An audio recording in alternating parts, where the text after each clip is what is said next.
শান্তিপূর্ণ সহাবস্থান এবং সাম্প্রদায়িক সম্প্রীতি। আমাদের বাংলাদেশে সাম্প্রদায়িক সম্প্রীতি আছে না নাই? আবহমান কাল থেকে আমরা মুসলিম, হিন্দু, বৌদ্ধ, খ্রিস্টান, পাহাড়ি, নৃগোষ্ঠী মিলেমিশে একাকার, আমরা সবাই মিলে বাংলাদেশ।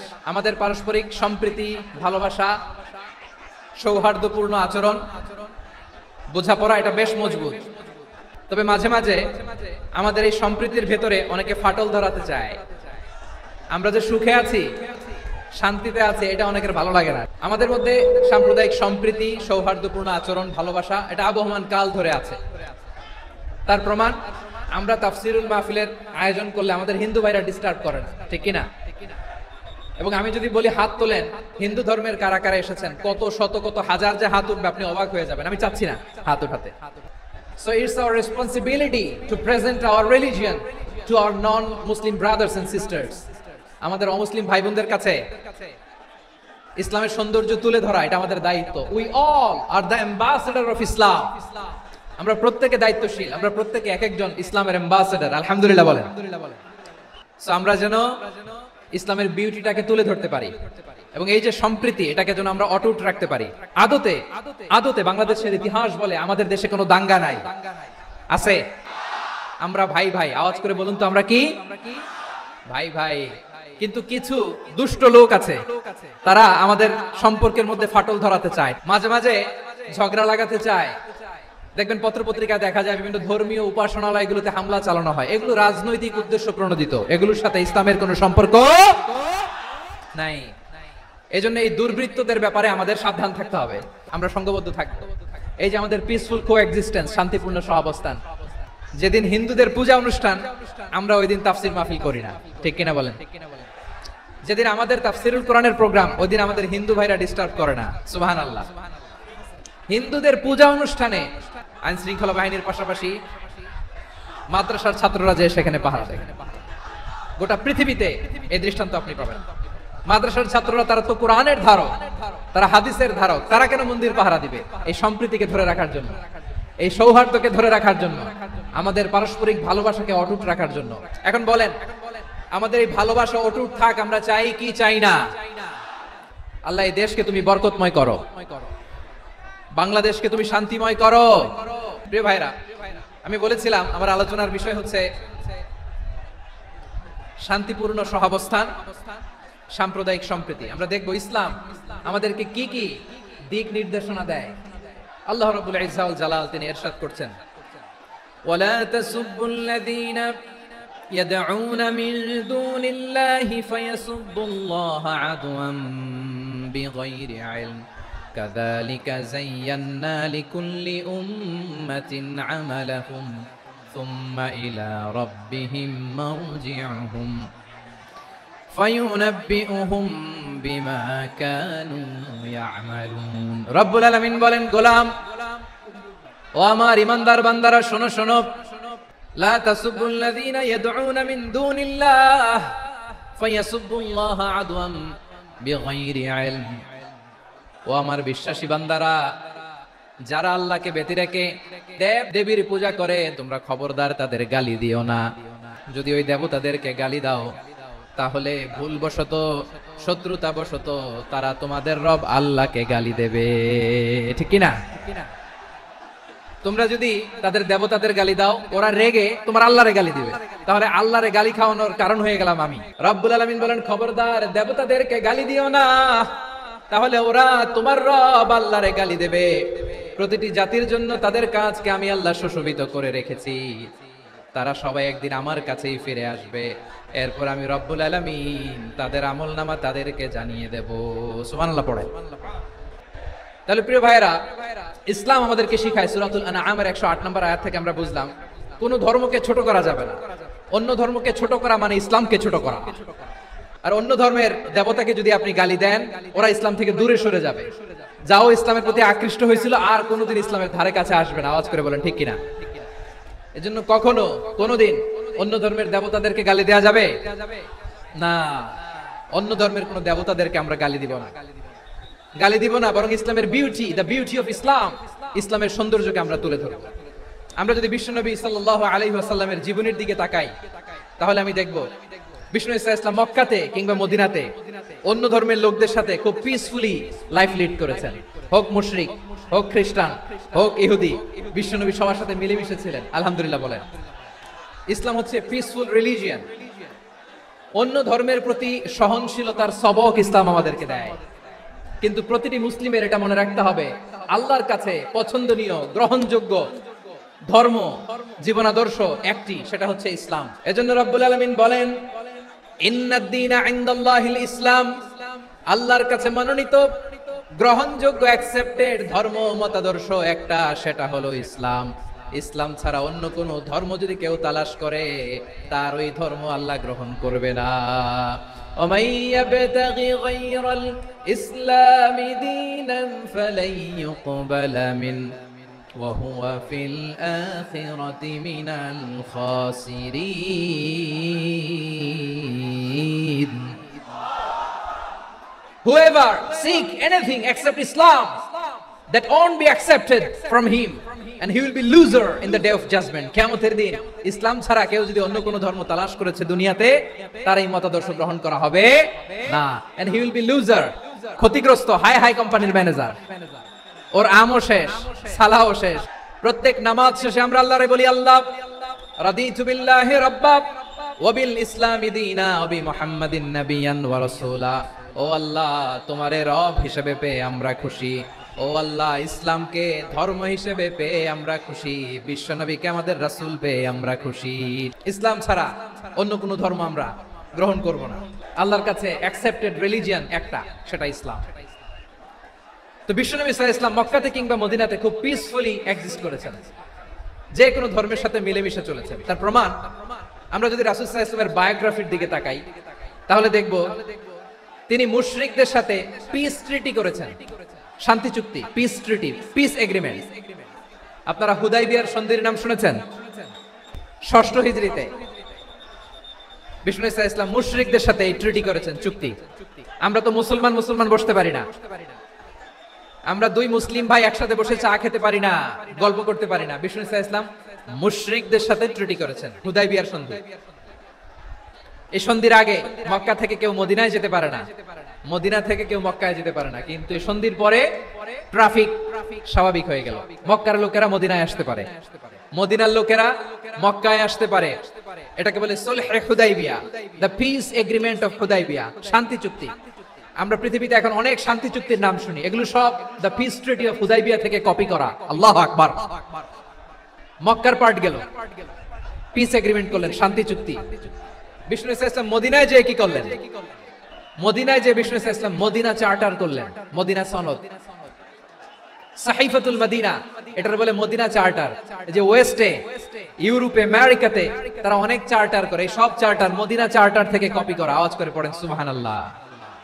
বিষ্ণু ইসলাম মদিনায় গেলেন, মদিনাতে মুসলিম, মুশরিক, ইহুদি, এই তিন ধর্মের লোক মিলে সব স্টেক হোল্ডার যারা আছে সবাইকে নিয়ে বিষ্ণু ইসলাম মদিনা চার্টার করলেন, মদিনা সনদ। পড়েন সুবহানাল্লাহ।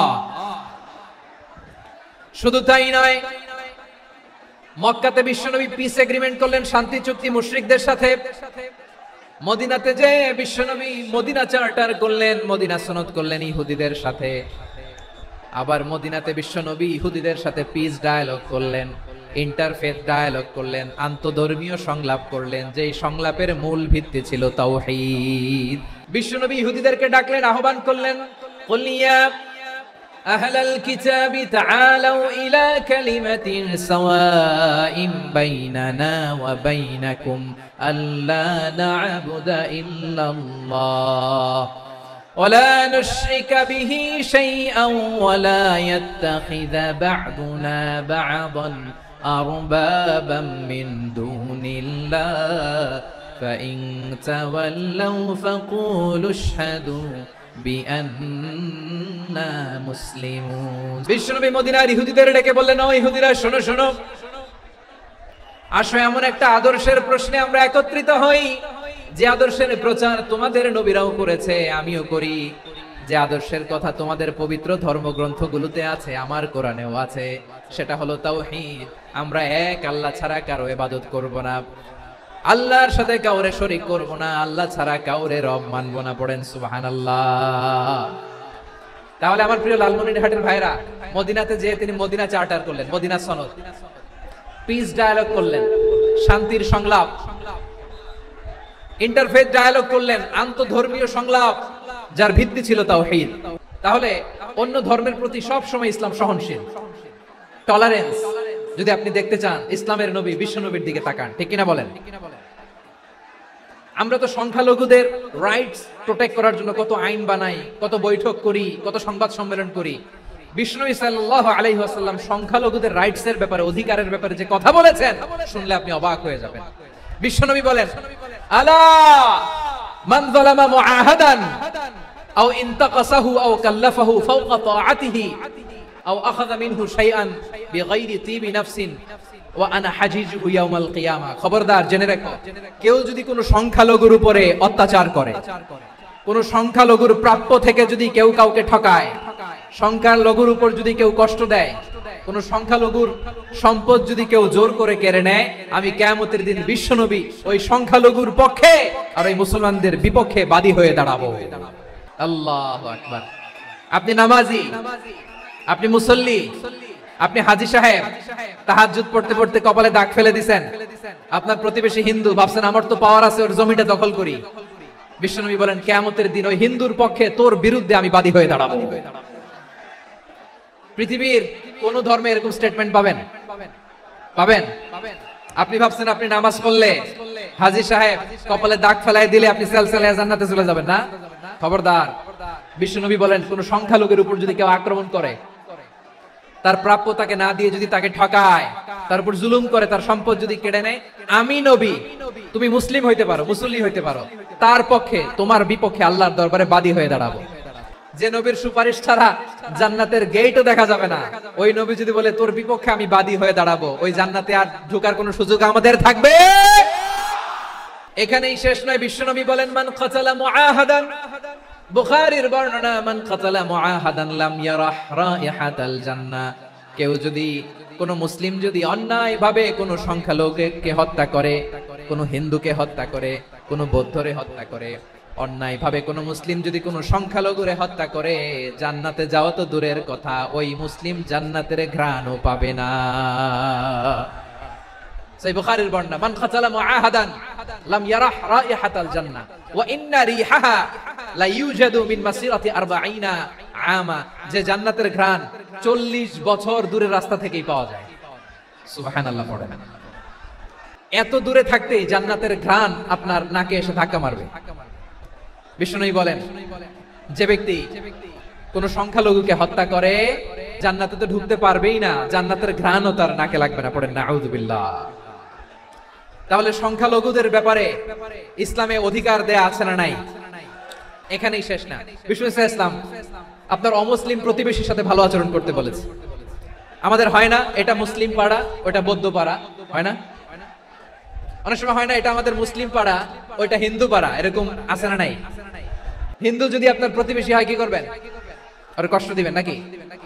কেন? ও তো হিন্দু, ও তো আমার আল্লাহরে ডাকে না, ওরে কষ্ট দিলে জায়েজ হবে না? খবরদার। বিষ্ণু ইসলাম বলেন, মান কানা ইউমিনু বিল্লাহ ওয়াল ইয়াউমিল আখির ফালিউকরিম জারাহ। যে আল্লাহ বিশ্বাস করে আর আখিরাতে বিশ্বাস করে, সেজন্য প্রতিবেশীর সাথে ভালো আচরণ করে।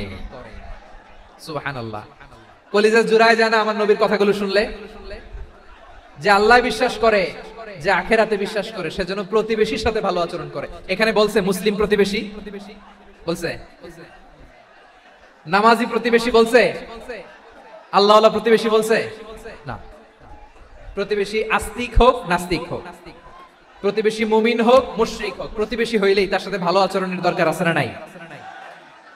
বিষ্ণু ইসলাম ওনার ইহুদি প্রতিবেশীর বাসায় যেতেন। কোন প্রতিবেশী? ইহুদি। এক ইহুদি কিশোর বিষ্ণু ইসলামের খেদমত করতে, ইহুদি ছেলে আমার নবীর খেদমত করতো, তারা ছিল নবীর প্রতিবেশী। তো অনেকদিন হয় ইহুদি ছেলেটা আসে না। বিষ্ণু খোঁজ দিলেন, ঘটনা কি? একটা ইহুদি ছেলে না আমার খেদমতে আসতো, ছেলেটা কই? খোঁজ নিয়ে জানলেন ছেলেটা অসুস্থ। বিষ্ণু ইসলাম ওই ইহুদির বাড়িতে চলে গেলেন ওই ছেলেটাকে দেখা করার জন্য, ভিজিট করার জন্য। সুবহানাল্লাহ পড়বেন না? গেলেন, যে দেখে ইহুদি ছেলেটা মুমূর্ষ, যান যায় যায় ভাব, বিছানায় পড়ে আছে, তার বাবা দাঁড়ানো।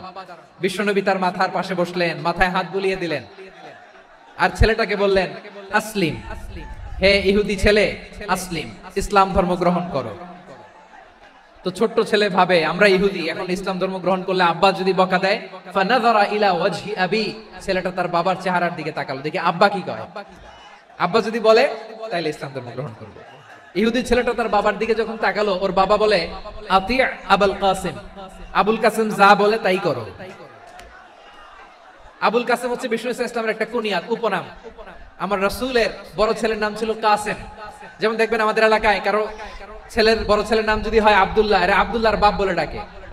কারো বড় মেয়ের নাম যদি হয় ফাতেমা, এরা কি ডাকে? ফাতেমার বাপ বলে না? তো বিষ্ণু ইসলামের বড় ছেলের নাম ছিল কাসিম। ইহুদি বাবা বলল আতি আবুল কাসিম, আবুল কাসিম যা বলে তাই শোনো, মানে মোহাম্মদ যা বলে তাই শোনো। এই কথা শুনে ছেলে সাহস পাইছে, ছেলে আবার পড়তে আরম্ভ করলো আশহাদু আল্লাহ ইলাহা ইল্লাল্লাহ ওয়া আশহাদু আন্না মুহাম্মাদার রাসূলুল্লাহ, পড়েন আল্লাহু আকবার। বিশ্বনবীর আহ্বান শুনে ওই আহ্বানে সাড়া দিয়ে ইহুদি ছেলে শাহাদা পড়ে মুসলমান হয়ে গেল। তার হৃদয়টারে ঈমানের নূর দিয়ে আলোকিত করে দিল কে?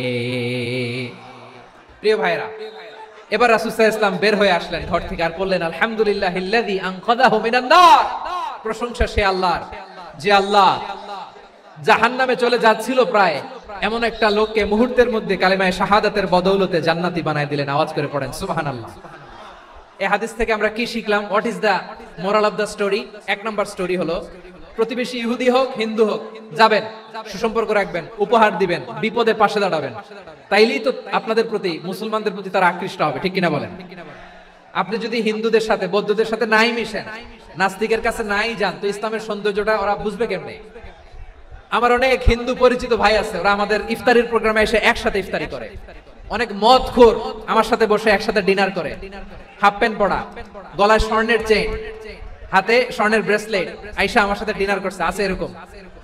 গাঁজাখোর, আমি বলে আসো, welcome, welcome to my dinner, আসো বসো। বসলেই তো আমি ওর ডিএনএ, চিন্তার ডিএনএ চেঞ্জ করে দেওয়ার সুযোগ পাবো, চিল্লায় বলো ঠিক কি না? আসতে হবে আমার কাছে। The door of Islam is open 24/7. সব সময় আমাদের ইসলামের দরজা আমার অমুসলিম ভাইদের জন্য খোলা আছে না নাই? এই হাদিস থেকে দুইটা শিক্ষা। এক নম্বর শিক্ষা, প্রতিবেশী মুসলিম হোক অমুসলিম হোক, যান, অসুস্থ হইলে একটু আপেল নিয়ে যান, আঙ্গুর নিয়ে যান, কমলা নিয়ে যান, তাদের সাথে ভালো আচরণ করেন। ইসলামের বিউটি দেখে, সৌন্দর্য দেখে অবাক হবে, নসিব ভালো হলে কোনোদিন কালিমা পড়ে মুসলমান হয়ে যাবে। তাহলে অমুসলিমের সাথে ভালো সম্পর্ক। বিশ্বনবী ইহুদির বাড়িতে গেলেন, ইহুদির বাড়ি, আর আমার মুসলমান ভাই আমার কাফের বলে, এরকম আছে না নাই? মুসলিম মুসলিমরা দেখতে পারে না, সহ্য করতে পারে। বিষ্ণু ইসলাম ইহুদির বাড়িতে গেলেন, এটা একটা শিক্ষা। দুই নম্বর শিক্ষা হলো, বিষ্ণু ইসলামের খাদেম ছিল ইহুদি, এতদিন খেদমত করলো, একদিনও বিশ্বনবী ওর কালিমার দাওয়াত দেয় নাই। কারণ কি? বিশ্বনবী একটা ভালো সময়ের অপেক্ষা করতেছিলেন, প্রপার টাইমিং। দাঈর কাজ হচ্ছে দাঈ ইলাল্লাহ, সে হচ্ছে সুযোগ সন্ধানী। দাঈ সুযোগ খুঁজে, কখন দাওয়া দিলে ব্যাটে বলে হবে, ঝোপ বুঝে কোপ মারে, ঠিক কিনা বলেন? বিষ্ণু ইসলাম ভালো সময়ের অপেক্ষা করতেছিলেন, দেখি ভালো সময় আসুক আসুক আসুক আসুক। আস্তে আস্তে এমন সময় আসছে, ছেলে এবার মুমূর্ষ। অসুস্থ ব্যক্তির হৃদয় অত্যন্ত নরম থাকে, হসপিটালে যখন কেউ যায় তার হৃদয়টা বড্ড নরম থাকে, মৃত্যুর ভয়ে তার অন্তরটা নরম থাকে, ঠিক কিনা বলেন? এই প্রপার টাইমিং এর অপেক্ষা করতেছিলেন। যখনই টাইমিং পেয়েছেন, দাওয়াত দিলেন, পড়ো লা ইলাহা ইল্লাল্লাহ, সুবহানাল্লাহ পড়েন সবাই। তাহলে ইসলাম অমুসলিম প্রতিবেশীর সাথে ভালো আচরণ করতে বলে। ইসলাম অমুসলিম মাতা পিতার সাথেও ভালো আচরণ করতে বলে। মাতা পিতা যদি অমুসলিম হয় তারা ফেলে দিতে পারবেন? অনেক হিন্দু ছেলে আমাদের হাতে শাহাদা পড়ে মুসলিম হয়, কিন্তু ওর মা মুসলমান হয় নাই, বাবাও হয় নাই, এরকম আছে না নাই? তো ও হয়েছে মুসলিম, মা বাপ হিন্দু, এখন মা বাপ কি বাদ? হ্যাঁ, মা বাপ বাদ দেয়া যাবে? যেই মা আপনারে 9 মাস 8 মাস পেটে ধারণ করলো, আপনার মায়ের নার ছেঁড়া ধন, আপনি ওই মারে বাদ দিতে পারবেন? যে মায়ের বুকের তাজা দুধ খেয়ে আপনি আজকে বাড়ন্ত তাজা তরতাজা, ওই মারে বাদ দেয়া যাবে? মায়ের এক ধারে দুধের দাম, কাটিয়া গায়ের চাম, পাপুষ বানাইলে ঋণের শোধ হবে না, এমন দরদি ভাবে কেউ হবে না আমার মা গো, মায়ের এক ধারে দুধের দাম, কাটিয়া গায়ের চাম, পাপুষ বানাইলেও ঋণের শোধ হবে না, এমন দরদি ভাবে কেউ হবে না আমার মাগো।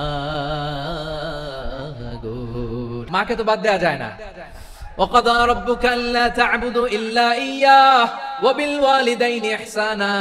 আল্লাহ বলে অবধারিত দুইটা ভার্ডিক্ট তোমাদের জন্য, এক আল্লাহর ইবাদত করবা আর মা বাবার প্রতি ইহসান করবা। আদেশটা কার? মা বাবার প্রতি ইহসান করতে হবে। আমার মা হিন্দু হোক ভালো আচরণ করতে হবে, বৌদ্ধ হোক ভালো আচরণ করতে হবে। আমার যে সমস্ত হিন্দু ভাইরা মুসলিম হয়েছে, তোমাদের মা বাবা এখনো মুসলমান হয় নাই, তাদের সাথে ভালো আচরণ করতে হবে। আপনাদের খেদমত নিজে করতে হবে অথবা খেদমতের ব্যবস্থা করাই দিতে হবে।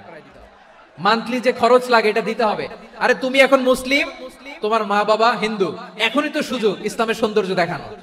এখন মা বাবা যদি দেখে আরে এটা হিন্দু থাকতে তো বদমাইশ ছিল, বেয়াদব ছিল, কি এমন ধর্ম সে গ্রহণ করলো যেটা গ্রহণের সাথে সাথে সে পাল্টে গেল, নসিব ভালো হলে তারাও কালিমা পড়ে মুসলমান হয়ে যাবে। বিষ্ণু ইসলামের স্ত্রীর নাম ছিল আয়েশা রাদিয়াল্লাহু তাআলা আনহা, আবু বকর রাদিয়াল্লাহু তাআলা আনহুর মেয়ে। আবু বকর রাদিয়াল্লাহু তাআলা আনহুর আরেক মেয়ের নাম হচ্ছে আসমা। দুজনই আবু বকর রাদিয়াল্লাহু তাআলা আনহুর মেয়ে। আসমা আর আয়েশা দুজন বোন, এক মায়ের নাম, বাবা এক মা দুইজন। আয়েশা রাদিয়াল্লাহু তাআলা আনহার মায়ের নাম উম্মে রুমান, আর আসমা রাদিয়াল্লাহু তাআলা আনহার মায়ের নাম কুতাইলা বিনতে আব্দুল উজ্জা। আবু বকর রাদিয়াল্লাহু তাআলা আনহু 4টা বিয়ে করেছিলেন। তো একই ঘটনা ঘটেছে এই ফ্যামিলিতে। আসমা ইসলাম ধর্ম গ্রহণ করে মুসলিমা, কিন্তু তার মা কুতাইলা মুশরিকা। তার মানে মেয়ে মুসলিম, মা অমুসলিম, ভেজাল আছে না নাই? কিন্তু কুতাইলা আর ধৈর্য ধারণ করতে পারে না। নার ছেড়া ধন, কলিজার টুকরা ধন, কলিজার টুকরা সন্তান আসমারে দেখতে বড্ড মন চায়। সাইয়েদনা আসমা রাদিয়াল্লাহু তাআলা আনহা মক্কা থেকে হিজরত করে মদিনায় চলে গেলেন হুদাইবিয়ার পর। যখন মক্কা মদিনা ট্রাফিক স্বাভাবিক হলো, মক্কার লোক মদিনায় যায়, মদিনার লোক মক্কায় আসে। কুতাইলা কলিজার টুকরা সন্তান আসমারে দেখার জন্য কিছু উপহার নিয়ে বিশাল মরু পথ পাড়ি দিয়ে মক্কা থেকে মদিনায় যায়। সুবহানাল্লাহ বলেন। এখন মা আসছে মেয়ের সাথে দেখা করতে, মেয়ে তো আর দেখা দেয় না। মেয়ে ভাবছে আমার মা তো মুশরিকা, অপবিত্রা, তার সাথে কি দেখা দেয়া যাবে? বিশ্বনবীর দরবারে চলে গেলেন। কি সৌভাগ্যবান ছিল তারা, মাসলা জানার দরকার হলেই নবীর দরবারে চলে যেত। ঘরে বউয়ের সাথে ঝগড়া হলে নবীর দরবারে চলে যেত। অনেক সাহাবী বলে আমার পেটে ক্ষুধা লাগলো আমি নবীর কাছে চলে যেতাম, কারণ নবীর চেহারার দিকে তাকালেই আমার পেটের ক্ষুধা মিটে যেত। সাইয়েদনা আসমা রাদিয়াল্লাহু তাআলা আনহা বিশ্বনবীর কাছে চলে গেলেন, যে বললেন ইয়া রাসূলুল্লাহ হে ইয়া হাবিবাল্লাহ ইন্না উম্মি কাদিমাতুন ইলাইয়া ওয়া হিয়া রাগিবা। আমার মা মক্কা থেকে অনেক দূর মরুর পথ পাড়ি দিয়ে উপহার সামগ্রী নিয়ে মদিনায় আমার সাথে দেখা করতে এসেছে গো নবী। আমার জানতে বড্ড ইচ্ছে হয় আমি আমার মুশরিকা দেখা করতে পারবো কিনা। আফা আসিলুহা, আগে যেমনি আমি আমার মায়ের সাথে ভালো আচরণ করতাম, যেমনি আমি আমার মায়ের সাথে সদাচরণ করতাম গো নবী, এখন আমি মুসলিমা, মা মুশরিকা, এখনো কি আগের মতো সদাচরণ করতে পারবো নাকি? বিশ্বনবী বললেন নাম সিলিহা, হ্যাঁ রে আসমা, অবশ্যই অবশ্যই, আগে ঠিক যেমন তুমি তোমার মায়ের সাথে ভালো আচরণ করতে, এখনো তেমনি আগের মতো ভালো আচরণ করবা। কি ইসলাম আমরা পেয়েছি! কত ব্রড মাইন্ডেড আমাদের ইসলাম, কত ওপেন মাইন্ডেড ইসলাম, কত ওপেন আপ করতে পারে, চিন্তা করতে পারেন। বিষ্ণু বললেন হ্যাঁ অবশ্যই, নাম সুলিহা, আগে যেমনি ভালো আচরণ করছো আসমা, এখন ওইরকমই করো, পারলে আরো বাড়ায় করো। তাহলে আমার যে হিন্দু ভাইরা, হিন্দু বোনেরা, ইমানের দৌলতে আপনি ধন্য হয়েছেন, আপনার আম্মা আব্বা এখনো মুসলমান হয় নাই, তাদের জন্য দোয়া করেন, আল্লাহ যেন তাদেরকেও ইমানের দৌলত দান করে। এখন বলেন ইসলাম কি ন্যারো মাইন্ডেড রিলিজিয়ান না ব্রড মাইন্ডেড? কতটা ব্রড মাইন্ডেড দেখেন। বিশ্বনবী সাল্লাল্লাহু আলাইহি সাল্লাম অমুসলিমরা যদি নবীকে উপহার দিত, ওই উপহারও বিশ্বনবী গ্রহণ করতেন। সুবহানাল্লাহ পড়েন। আপনার অমুসলিম বন্ধু যদি উপহার দেয় সেটাও আপনি নিতে পারবেন, যেটা নেওয়া যায়। কিন্তু আপনার বন্ধু যদি আপনার মদের বোতল দেয়, নিতে পারবেন না। হালাল যে কোনো জিনিস নিতে পারবেন। বিশ্বনবী সাল্লাল্লাহু আলাইহি ওয়াসাল্লাম অমুসলিমদের দেয়া হাদিয়া গ্রহণ করতেন। কেমন নবী ছিলেন, আমার নবীরে চিনে নেন, আমার নবীর অ্যাটিটিউড জেনে নেন। বিশ্বনবী সাল্লাল্লাহু আলাইহি ওয়াসাল্লাম যখন কোন জনপদে যেতেন, তিনটা অপশন নিয়ে যেতেন। এক নাম্বার অপশন আসলিম তাসলাম, নতুন এলাকায় গেলে বলতেন আসলিম তাসলাম, ইসলাম ধর্ম গ্রহণ করো, শান্তিতে থাকবা, আমার ভাই হয়ে যাবা, আমরা ভাই ভাই। ইসলাম মানো, আমরা ভাই ভাই। যদি বলে না ইসলাম মানবো না, ওকে, অপশন নাম্বার 2, মুসলিম হওয়ার দরকার নাই, লা ইকরাহা ফিদ্দিন, ইসলামে কোনো বাড়াবাড়ি নাই। খ্রিস্টান আছো থাকো, বৌদ্ধ আছো থাকো, ইহুদি থাকতে চাও থাকো, কিন্তু আমরা যেহেতু রিজিওনাল সুপার পাওয়ার, আমাদের আন্ডারে থাকো, ট্যাক্স দিয়া থাকো, এটার বলে জিজিয়া। আলেম যারা আছেন বুঝবেন এটা আরবিতে কি বলে, জিজিয়া। You pay us the tax, we will give you the security. তোমরা ট্যাক্স দিবা, আমরা সিকিউরিটি দিব, আমাদের আওতায় থাকবা, কেউ তোমাদেরকে আক্রমণ করতে পারবে না, আমরা নিরাপত্তা দিব। সুবহানাল্লাহ বলেন। ট্যাক্স দাও, আমরা সিকিউরিটি দিব না, এটাও মানি না। বিষ্ণু বলেন তাহলে তলোয়ার আমাদের আর তোমাদের মাঝে ফয়সালা করবে। মুসলিমও হবা না, ট্যাক্স দিবা, নিরাপত্তা দিব, আমাদের আমরা সুপার পাওয়ার, আমাদের আন্ডারে থাকবে, এটাও না। তাহলে তোমাদেরকে তো আমরা বিশ্বাস করতে পারি না, কখন না কখন বিশ্বাসঘাতকতা করো, কার সাথে মিলে হাত মিলাও, তলোয়ার আমাদের মাঝে ফয়সালা করবে। তখন তিনি জিহাদের সশস্ত্র সংগ্রামের ঘোষণা দিতেন। সুবহানাল্লাহ পড়েন। দেখেন পশ্চিমারা জিহাদকে এইভাবে চিত্রায়িত করে না, ওরা জিহাদ বলতে বোঝায় তলোয়ার, হাত কাটো, গলা কাটো না। জিহাদ সশস্ত্র সংগ্রাম 3 নম্বরে। অধিকাংশ ক্ষেত্রেই বিশ্বনবীর সুন্দর আচরণ দেখে, আরে আমার নবীর যে নুরানি চেহারা, অনেকে তো কেবল সির্ফ চেহারাটা দেখেই কালিমা পড়ে মুসলমান হয়ে গিয়েছে। যারা মুসলিম হয় নাই তারা তাদের ইসলামেই বলবৎ ছিল, ট্যাক্স দিয়ে ইসলামের আন্ডারে ছিল। যারা এটাও মানে নাই ওইটাও মানে নাই, তাদের বিরুদ্ধে জিহাদ। বিষ্ণু ইসলাম 7ম হিজরিতে যখন খায়বার বিজয়ের পরে ইসলাম রিজিওনাল সুপার পাওয়ার হিসেবে আত্মপ্রকাশ করলো, বিশ্বনবী চিঠি লিখলেন অন্যান্য সুপার পাওয়ারের কাছে, রাষ্ট্রীয় চিঠি। রাষ্ট্রীয় চিঠি লেখে এক রাষ্ট্রপ্রধান আরেক রাষ্ট্রপ্রধানের কাছে। এই যে 24-এর ছাত্র নাগরিক অভ্যুত্থানে, এই অভ্যুত্থান যখন শুরু হয়, আমি তখন সাউথ আফ্রিকাতে একটা স্ট্যাটাস দিয়েছিলাম, কোটা নয় গোটা দেশ সংস্কার করা লাগবে। আমাদের ইউনাইটেড আরব আমিরাতের বাংলাদেশি ভাইরা তারা সেখানে রাস্তায় নেমে এসেছিল, জানেন? ওইখানে ডেমনস্ট্রেশন করা যায় না, সেখানকার সরকার তাদেরকে যাবজ্জীবন দিয়েছিল। তখন আমাদের এই যে প্রধান উপদেষ্টা ডক্টর মোহাম্মদ ইউনূস সরাসরি G2G বলে, এটারে G2G, government to government, G2G, উনি চিঠি লিখলেন যে তাদেরকে, ইউর হাইনেস, হে সম্মানিত আমির, আপনি আমার এই চিঠির কারণে আমার সম্মানে এই 53 জন বাংলাদেশিকে মাফ করে দেন। এই চিঠির বদৌলতে বেকসুর খালাস পেয়ে গিয়েছিল আমাদের ভাইরা, জানেন না এই ঘটনা আপনারা? তাহলে গভর্নমেন্ট টু গভর্নমেন্ট চিঠি দেওয়া হয়।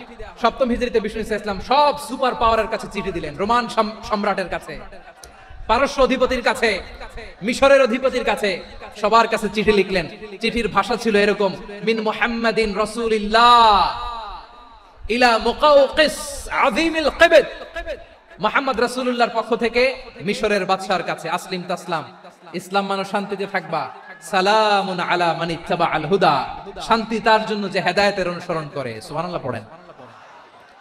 তো এই চিঠি অনেকে ভালোভাবে রিসিভ করেছে, অনেকে এই চিঠি পাওয়ার পরে নবীর কাছে আবার ইন রিটার্ন উপহার পাঠিয়েছে। মিশরের বাদশা মুকাওকিস তিনি বিশ্বনবীকে বিশাল এক উপহারের ডালি পাঠিয়েছেন। মিশরের বাদশা মুকাওকিস ছিলেন ধর্মে খ্রিস্টান। কি উপহার দিয়েছিল আমার নবীকে? 1000 স্বর্ণ। 2টা খ্রিস্টান দাসী, একজনের নাম মারিয়া বিনতে শামউন আল কিবতিয়া, আরেকজনের নাম সিরিন বিনতে শামউন আল কিবতিয়া। একজন খ্রিস্টান দাস 20 থান কাপড় জামা বানানোর জন্য, আমরা নবী যেন সেলাই করে জামা বানাতে পারে এজন্য 20 থান কাপড়। এরপরে একটা গাধা যেটার নাম ছিল উফাইর, আর একটা খচ্চর, এটার নাম ছিল দুলদুল। খচ্চর চিনেন? গাধা আর ঘোড়ার ক্রসিং এ যে প্রাণীটা দুনিয়াতে আসে এটার খচ্চর বলে। তো এই যে সুপার পাওয়ার খ্রিস্টান বাদশার কাছে নবী চিঠি লিখলেন, ওই খ্রিস্টান বাদশা আমার নবীকে উপহার দিল। বিশ্বনবী এই উপহারগুলো সানন্দে গ্রহণ করেছে। তাহলে অমুসলিম কেউ যদি আপনাকে উপহার দেয়, হালাল উপহার হলে আপনি গ্রহণ করতে পারবেন। অনুরূপভাবে পারস্যের বাদশা, রোম সম্রাট বিশ্বনবীকে উপহার পাঠিয়েছেন, আমার নবী সবগুলো উপহার গিফট গ্রহণ করেছেন।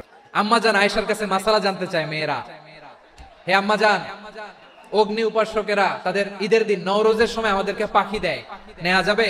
উনি বললেন ওরা জবাই করে দিলে নেওয়া যাবে না, কিন্তু ওরা যদি ফলমূল এরকম খাবার দেয় এগুলো নেওয়া যাবে। তার মানে অমুসলিমদের দেয়া উপহার এটা গ্রহণ করা যায়। শুধু তাই নয়, বিষ্ণু ইসলাম অমুসলিমদের সাথে আর্থিক লেনদেনও করেছেন, ফিনান্সিয়াল ডিলিং করেছেন। অমুসলিমদের সাথে প্রয়োজনে আপনি ফিনান্সিয়াল ডিলিং করতে পারবেন। আমরা প্রায় দেখি বাজারের মিষ্টির দোকানগুলো আমার হিন্দু ভাইদের, তারপরে যে বারবার শপ, চুল কাটে যে নাপিত, অধিকাংশ নাপিতের দোকানে কারা? আমার হিন্দু ভাইরা। তা আপনি চুল কাটতে পারবেন কিনা? পারবেন। তার দোকান থেকে দই মিষ্টি কিনতে পারবেন কিনা?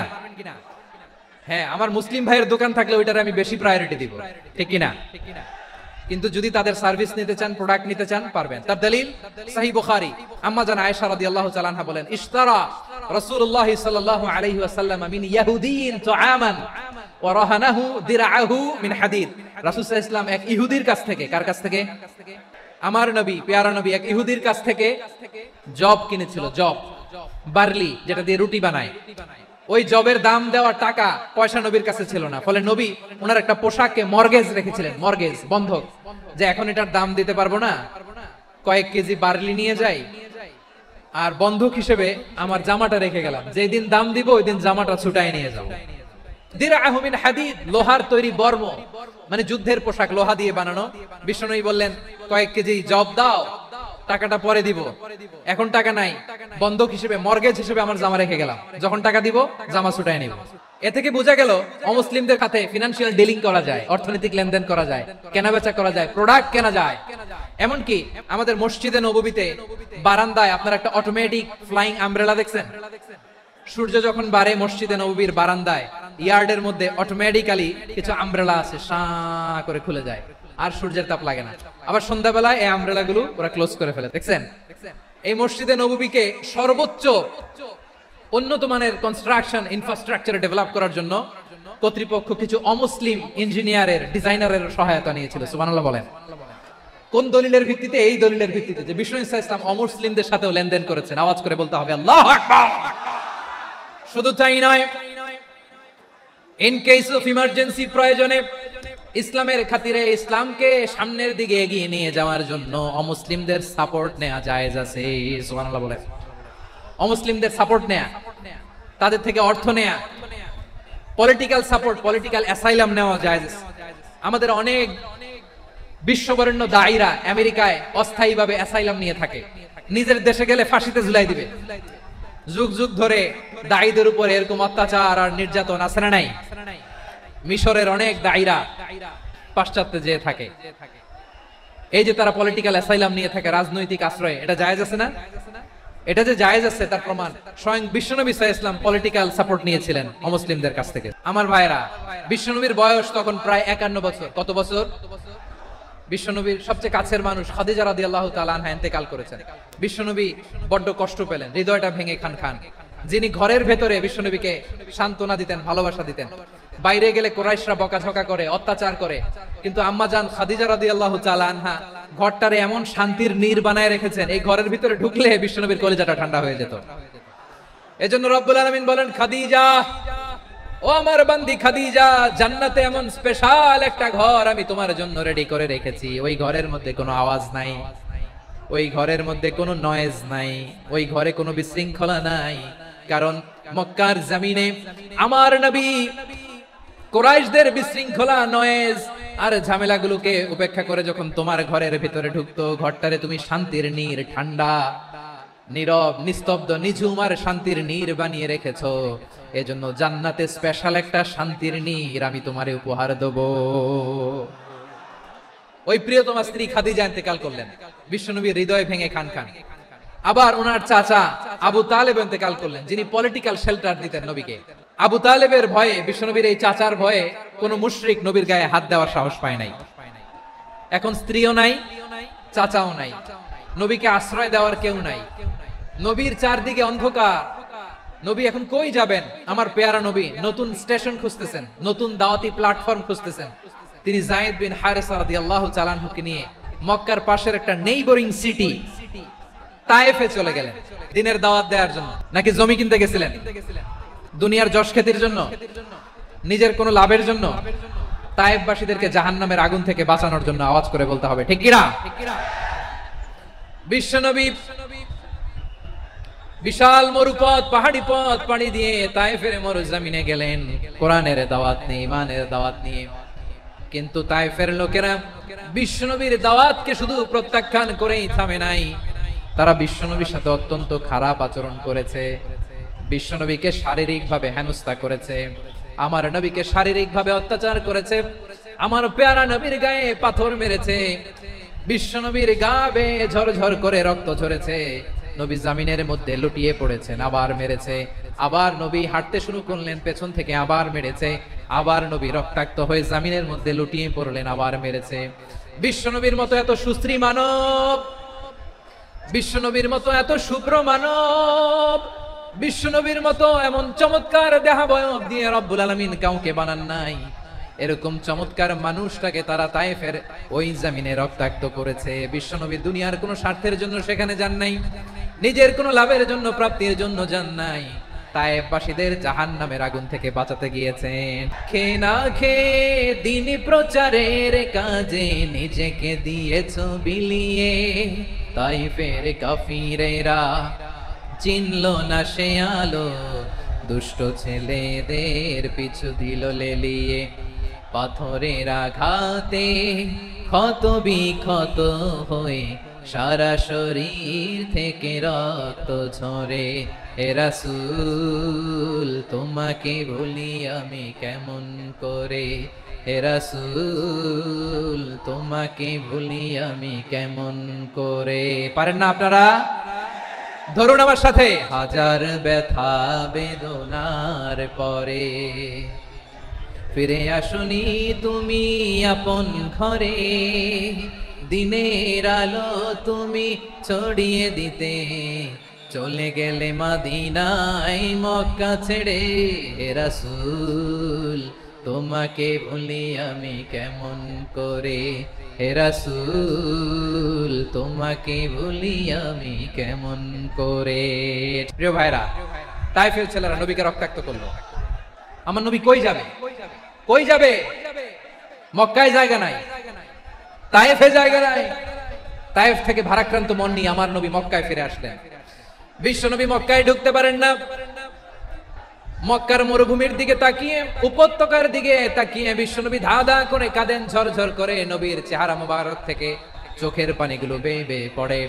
আমার জন্মস্থান, আমার শৈশব, কৈশোর, যৌবন কেটেছে এই মক্কায়, আমার এলাকায় আমি ঢুকতে পারি না। বিশ্বনবী মক্কার অনতি দূরে দাঁড়িয়ে জায়েদকে পাঠালেন, জায়েদ যাও দেখো কেউ আমাকে সাপোর্ট করার মতো আছে কিনা, যাও অমুকের কাছে যাও। জায়েদ গেলেন, তারাও প্রত্যাখ্যান করে ফিরিয়ে দেয়। বিশ্বনবী বললেন যাও অমুক লোকের কাছে যাও, তিনিও প্রত্যাখ্যান করে ফিরিয়ে দিলেন। কেউ বিশ্বনবীকে আশ্রয় দিতে রাজি হয় না। নিজ জন্মভূমিতে বিতাড়িত বিশ্বনবী, সর্বশেষ বিশ্বনবী বললেন যাও মুতঈম ইবনে আদির ঘরে যাও। মুতঈম ইবনে আদি মুশরিক, তার কাছে যাও। গেলেন, মুতঈম ইবনে আদি রাজি হয়ে গেল। দেখেন অনেক বিপদের সময়ও আমি নিজে সাক্ষী, সামাজিক ভাবে, রাজনৈতিক ভাবে কত ঝঞ্ঝা, কত ষড়যন্ত্র, কত কনস্পাইরেসি পারি দিয়ে আমাদেরকে সামনে এগিয়ে যেতে হয়। এই শত্রুদের ভেতরেও একজনকে দাঁড় করিয়ে দেয় যে আল্লাহর কোরআনের জন্য রেডি হয়ে যায়। পড়েন সুবহানাল্লাহ। মুতঈম ইবনে আদি, আল্লাহ তার মনকে নরম করে দিলেন। মুতঈম বলে মুহাম্মদ আমি তোমাকে আশ্রয় দিব। তার দুই ছেলেকে পাঠালেন, যাও খোলা তলোয়ার নিয়ে, স্কট দিয়ে, গার্ড অফ অনার দিয়ে মোহাম্মদকে মক্কায় ঢুকাও আর বলো আমি আমান দেব। আমান কি দিব? আমান মানে সিকিউরিটি, নিরাপত্তা। সিকিউরিটি ছাড়া, আমান দেওয়া ছাড়া কেউ থাকতে পারতো না মক্কায়। দুই ছেলে বিষ্ণু ইসা ইসলামকে নিয়ে আসলো। নবী কাবার চারদিকে তাওয়াফ করলেন, নামাজ পড়লেন। আবু জাহেল, উতবা, শাইবা, ওয়ালিদ ইবনে মুগীরা সবাই দেখে, কেউ কিছু করতে পারে না। কারণ মুতঈম ইবনে আদি ঘোষণা দিয়েছেন আমি মুহাম্মদকে আমান দিয়েছি, মুহাম্মদের গায়ে যেন কেউ স্পর্শ না করে। আওয়াজ করে পড়েন সুবহানাল্লাহ। নবীর এই বিপদ কালে মুহূর্তে মুতঈমের হৃদয়টারে নরম করে দিল কে? এই মুতঈম কি মুসলিম ছিল না মুশরিক? তাহলে মুশরিকের কাছ থেকে নবী পলিটিক্যাল অ্যাসাইলাম, আধুনিক রাষ্ট্রবিজ্ঞানের ভাষায় পলিটিক্যাল অ্যাসাইলাম, যেটাকে বলে রাজনৈতিক আশ্রয়, ওনার আমান বা নিরাপত্তার এই ঘোষণায় তিনি মক্কায় ঢুকলেন। যতদিন নিরাপত্তা ছিল ছিলেন। মুতঈম যখন মারা গেল, বিষ্ণু ইসলাম হিজরত করে মদিনায় চলে গেলেন। সুবহানাল্লাহ। কিন্তু মুতঈম যে বিশ্বনবীর উপকার করছে এটা বিশ্বনবী ভুলে নাই। আমাদের অনেকে আছে উপকার করার পরে আর খেয়াল থাকে না, এরকম আছে না নাই? আমার নবী ভুলে নাই। বদরের প্রান্তরে 70 জন কাফেরকে যখন বন্দী করে বিশ্বনবীর সামনে হাঁটু গেড়ে দাঁড় করানো হলো, বসানো হলো, 70 জন কাফের। কয়জন? বিশ্বনবী তাদের দিকে তাকিয়ে বললেন, সহিহ বুখারীর বর্ণনা, লাউ কানাল মুতঈম ইবনে আদি হাইয়ান সুম্মা কাল্লামানি হাউলা ইন্নাতনা লা তারাকতুহুম লাহু। বদরের প্রান্তরে 70 জন বন্দী কাফিরের দিকে তাকিয়ে আমার নবী বললেন, আজকে মুতঈম ইবনে আদি যদি বেঁচে থাকতো আর তোমাদের 70 জনের ব্যাপারে যদি মুতঈম এক বাক্যে একটা সুপারিশ করত, তার সম্মানে আজকে তোদের সবাইকে আমি মাফ করে দিতাম। বিশ্বনবী মুতঈমের এই সাহায্যের কথা বলে নাই। 70 জন মুশরিক হাঁটু গেড়ে বসা, নবী চাইলে এখনই এক্সিকিউশন অর্ডার দিতে পারে। তিনি বললেন আজকে যদি মুতঈম বেঁচে থাকতো আর মুতঈম যদি তোদের জন্য সুপারিশ করতে, এই আবর্জনাগুলোর ব্যাপারে সুপারিশ করতে, আমি মুহূর্তেই তোদেরকে এমনি মাফ করে দিতাম। শুধু তাই নয়, যাকে যে সম্মান দেয়ার আমার নবী দিতেন, হোক আস্তিক হোক নাস্তিক, হোক মুসলিম হোক অমুসলিম। রোমান সম্রাটের কাছে বিশ্বনবী যখন চিঠি লিখলেন মিন মুহাম্মদ রাসূলুল্লাহ ইলা হিরাকলা আযীমির রোম, মুহাম্মাদের পক্ষ থেকে হিরাক্লিয়াসের কাছে, যিনি হচ্ছেন আযীমির রোম। এটা নবী নিজ থেকে বানায় লিখছেন, অতিরিক্ত সম্মান দিয়ে। কোন রাষ্ট্রপ্রধান যখন আসে তাদেরকে আমরা কি বলি জানেন? তার নামের শেষে এইচ ই এটা লিখতে হয়, H.E. মানে হিজ এক্সেলেন্সি। কি লেখে? হিজ এক্সেলেন্টি অথবা ইউর হাইনেস, ইউর ম্যাজেস্টি।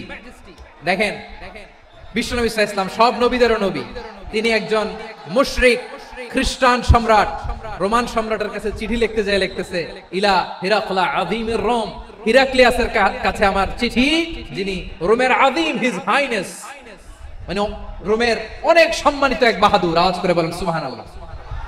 তার মানে যাকে যে সম্মান দেয়ার এটা বিশ্বনবী দিতেন। এমনকি যে ইহুদিরা ভালো ছিল, এই ইহুদিদেরও প্রশংসা করেছেন বিশ্বনবী মুহাম্মদুর রাসূলুল্লাহ সাল্লাল্লাহু আলাইহি ওয়াসাল্লাম। এক ইহুদির প্রশংসা করেছেন বিশ্বনবী। ইহুদির কার? আমি তো আমার ভাইয়ের প্রশংসা করি না, আমি তো এক আলেম আরেক আলেমরে স্পেস দেই না, আমি তো এক দায়ী আরেক দায়ীর সাথে বসতে চাই না। আমার নবী ইহুদির প্রশংসা করে। কার প্রশংসা? ওই ইহুদির নাম ছিল মুখাইরিক। সিরাত গ্রন্থ ঘাটলে পাবেন।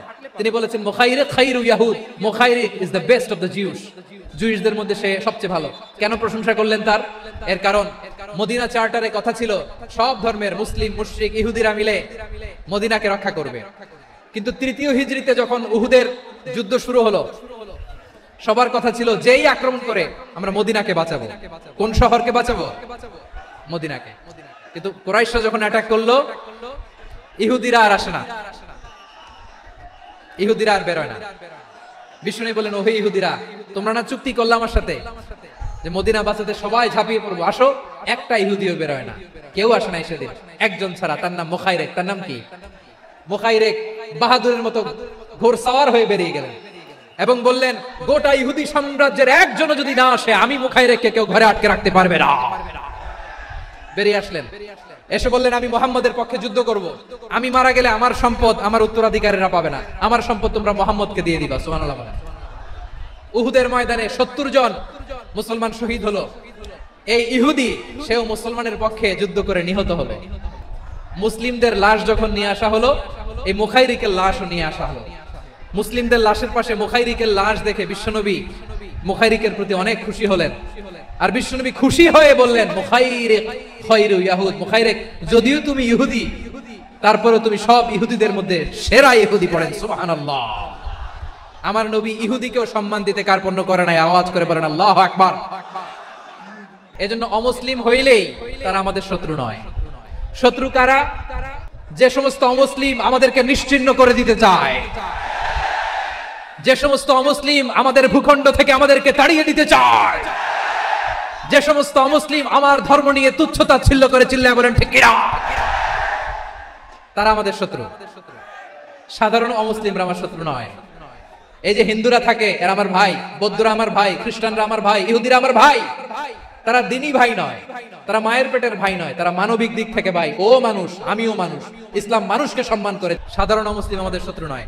আপনি জানেন নিউ ইয়র্কে, আমি তো নিউ ইয়র্কে ছিলাম অনেকদিন, ওখানে ফিলিস্তিনিদের পক্ষে যখন আমরা মিছিল করেছি, অনেক ইহুদি আমাদের সাথে মিছিলে দাঁড়িয়েছে। কারণ ওরাও জানে এই ভূখণ্ড ফিলিস্তিনিদের ভূখণ্ড। আওয়াজ করে বলো লালমনিরহাট ঠিক কিনা। তো তারা কি আমাদের শত্রু? না। অনেক খ্রিস্টান আমাদের সাথে আমাদের স্বার্থ রক্ষায় আমাদের পাশে দাঁড়িয়েছে। খেয়াল রাখবেন, হিন্দু আর হিন্দুত্ববাদ এক নয়, ইহুদি ধর্ম আর জায়নিজম এক নয়। এই যে ফিলিস্তিনের ভাইরা, তারা তাদের স্বাধীনতা সংগ্রামের জন্য লড়াই করছে, করে যাচ্ছে, আমরা এটাকে সমর্থন জানাই। চিল্লায় বলো ঠিক কিনা। কাশ্মীরের ভাইরা স্বাধীনতার জন্য সংগ্রাম করছে, আমরা সেই সংগ্রামকে সমর্থন জানাই। যারাই আমাদের ইসলামকে নিশ্চিহ্ন করতে চায়, তাদের বিরুদ্ধে আমাদের সংগ্রাম। ওই সমস্ত দুর্বৃত্তদের সাথে আমাদের কোনো সম্পর্ক নাই। আমরা যদি ঐক্যবদ্ধ থাকতে পারি, ওই দুর্বৃত্তরা চান্স পাবে না। আবু তালেব নবীর চাচা, মুশরিক, মারা গিয়েছে মুশরিক অবস্থায়, কিন্তু আজীবন আমার নবীকে আগলে রেখেছে, আমার নবীকে সাপোর্ট করেছে, ভালোবেসেছে। আবু জাহেল মুশরিক, মারা গিয়েছে মুশরিক হিসেবে, আজীবন আমার নবীর বিরুদ্ধাচরণ করেছে। আবু জাহেলের শক্তি, সামর্থ্য, স্ট্র্যাটেজি, প্ল্যান সব আমার নবীর বিরুদ্ধে ছিল। এই আবু জাহেলের কারণে একটা দিন শান্তিতে আমার নবী মক্কায় ঘুমাতে পারে নাই। চিল্লায়া বলেন ঠিক কিনা? এজন্য রাব্বুল আলামিন বলেন, লা ইয়ানহাকুমুল্লাহু আনিল্লাযীনা লাম ইউকাতিলুকুম ফিদ-দীনি ওয়া লাম ইখরিজুকুম মিন দিয়ারিকুম আন তাবাররুহুম ওয়া তুকসিতু ইলাইহিম ইন্নাল্লাহা ইউহিব্বুল মুকসিতিন।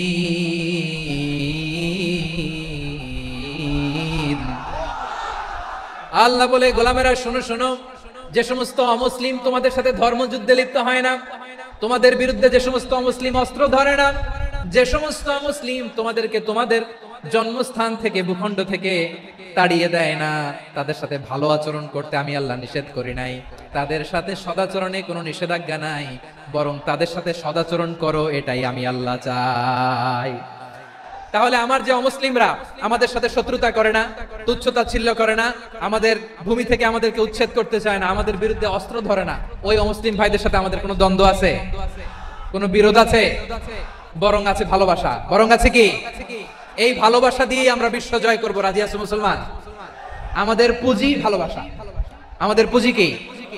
আমার এই পুরো আলোচনা থেকে দা রিলিজিয়াস কোএক্সিস্টেন্স, পিসফুল কোএক্সিস্টেন্স, শান্তিপূর্ণ সহাবস্থান, কমিউনাল হারমোনি, এই সাম্প্রদায়িক সম্প্রীতি, এই আলোচনা থেকে কি বুঝলেন? ইসলাম কি ন্যারো মাইন্ডেড না ব্রড মাইন্ডেড? এই ব্রড মাইন্ডেড হৃদয় নিয়ে, ভালোবাসা দিয়ে আমরা বিশ্ব জয় করতে চাই। রাজি আছেন? আল্লাহ কবুল করুক। আমরা সবাই পড়ি আমিন। আমার প্রিয় মায়েরা, বোনেরা, আপনাদের জন্য একটা হাদিস বলে শেষ করব। বিশ্বনবী বলেন, আমার মায়েরা খেয়াল করে শুনুন, বিশ্বনবী আপনাদের উদ্দেশ্য করে বলেন, আল মারআতু ইযা সাল্লাত খামসাহা ওয়া সামাত শাহরাহা হাফিজাত ফুরুজাহা আতাআত বা'লাহা ফালতাদখুল মিন আইয়ি আবওয়াবিল জান্নাতি শাআত।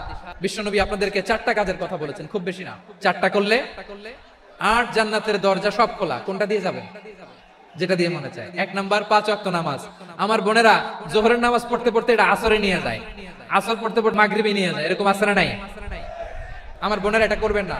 ইন্নাস সালাতা কানাত আলাল মুমিনিনা কিতাবাম মাওকুতা, সময় মতো পড়বেন। সামাত শাহরা, রমাদানের রোজাগুলো রাখবেন। হাফিজাত ফুরুজাহা, যে নারী তার চরিত্রকে হেফাজত করে, তার প্রাইভেট হেফাজত করে, তার লজ্জাস্থান হেফাজত করে। ও মায়েরা, আপনার এই গর্ভ যে কত দামি আপনি জানেন না। আপনার এই গর্ভ থেকে জন্মাবে আগামীর সালাহুদ্দিন আল আইয়ুবী। আপনার গর্ভ থেকেই জন্মাবে ইমাম আল মাহদি আল মুনতাযর। আপনার পেট থেকে জন্মাবে আবু সাইদের মতো বীর সৈনিক। আপনার পেট থেকে জন্মাবে মুগ্ধের মতো বীর মুজাহিদ। আপনি জানেন না কে আসবে আপনার পেট থেকে। সময়টাকে কাজে লাগান, ইসলামকে বুঝেন, মানেন, আমাদের ইসলামিক লেকচারগুলো শোনেন। আমরা যে বার্তাগুলো, ইনস্ট্রাকশনগুলো, দিক নির্দেশনাগুলো আপনাদের খেদমতে রাখি, এগুলো মেনে চলুন। আপনিই পারেন আপনার ঘরটাকে জান্নাতের টুকরা বানাতে। একটা family, it's a very big institution and you are the MD, the managing director of this institution. চিল্লায় বলেন ঠিক কিনা? চাইলেই পারেন ঘরটারে জান্নাতের টুকরা বানাতে। 5 ওয়াক্ত সালাত, রমাদানের রোজা, নিজের চরিত্রের হেফাজত, ও আতাআত বা'লাহা, স্বামীর আনুগত্য।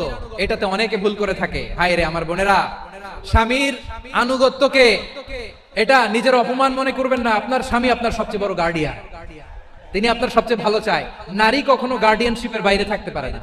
হয় আপনি বাবার গার্ডিয়ানশিপের ভেতরে, বাপ না থাকলে ভাই আপনার গার্ডিয়ান, ভাই না থাকলে চাচা গার্ডিয়ান, বিয়ের পরে আপনার স্বামী আপনার গার্ডিয়ান। শরিয়া সম্মত স্বামীর আদেশগুলো আপনি মেনে চলবেন, কিন্তু শরিয়া বিরুদ্ধ কোনো আদেশ মানতে আপনি বাধ্য নয়। এই 4টা কাজ যদি কোনো নারী করে, বিষ্ণুই বলেন জান্নাতের 8টা দরজা খোলা, তোমার যেটা দিয়ে মনে চায় সেটা দিয়ে জান্নাতে তুমি এন্ট্রি নিতে পারবা।